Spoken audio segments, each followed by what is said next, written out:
Avec cette alarme stridente, ou encore ces cris de goélands et de corbeaux, Tiens, là c'est 2 femelles là je crois, non? les pompiers ont une mission particulière, stresser les oiseaux. Il faut toujours cumuler 2 actions. On fait l'effarouchement avec l'effaroucheur et aussi on vient effaroucher avec une fusée.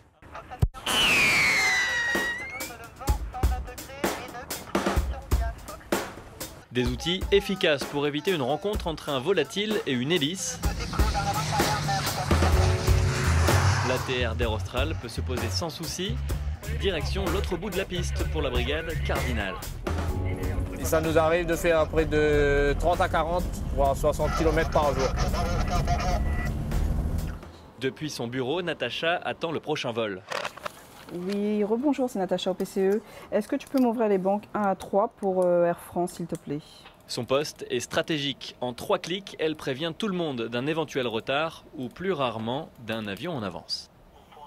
Alors là, j'ai une modification pour le U121. Estimé arriver à 9h20, alors qu'il était prévu à 9h35. Donc là, il faut informer parce que normalement, à partir de 10 minutes d'écart, on modifie l'information.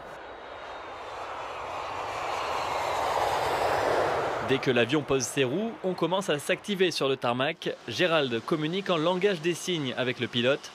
Garer un avion de 60 mètres de long demande beaucoup de dextérité.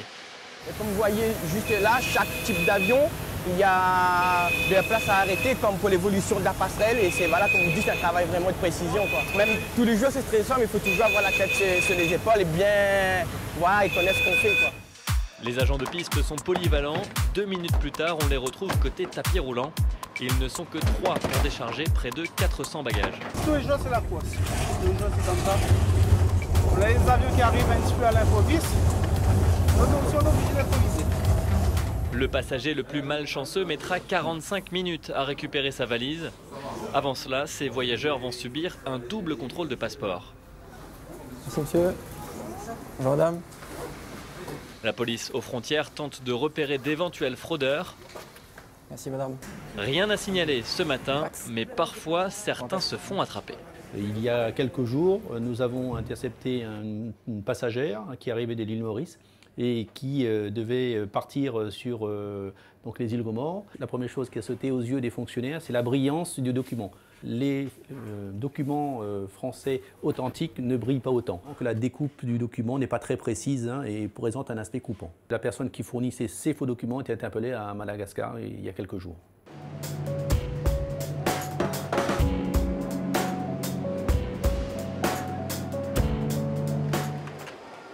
Marie-Laure est une des voix de l'aéroport. Your attention, please. Passenger now to flight 274. Can you request to proceed to passport control? Thank you. Chaque jour, elle voit défiler des milliers de passagers devant son bureau. Les hôtesses d'accueil, sourire tranche papaye, sont là pour répondre à toutes les questions, même les plus loufoques. Bon, là, comme ça, je me souviens d'une passager qui est venue me voir pour faire une annonce, pour faire une déclaration. J'ai dit, ça ne va pas être possible. C'était une déclaration d'amour, oui, voilà, une déclaration d'amour et il pensait que c'était possible. Voilà. Qu'est-ce que nous avons eu également? Je me souviens aussi d'un passager qui est venu nous voir et qui est venu me demander les horaires de train. Alors je lui ai dit, écoutez, la Réunion, non, le train peut-être pas encore. Bonjour. Où se trouvent les locations de voitures ADA? Alors ADA se trouve à l'extérieur, sur votre droite, quand vous sortez dans le bâtiment location de voiture. Merci. De rien, bonne journée. Ultime étape avant de quitter l'aéroport, le parking. Pour ce client, la somme est assez modique. 1 euro. 1 euro. Merci. D'autres usagers du parking ont dû casser leur tirelire. Il exerce, ce client, une activité illicite sur ce parking public de loueur marron. Il a laissé 2 véhicules.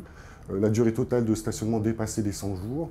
Lorsqu'il a voulu récupérer ces véhicules, il a dû payer un peu plus de 3 500 € de redevance. C'est le record?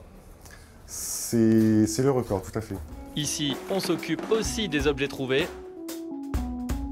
Et là encore, il y a des surprises.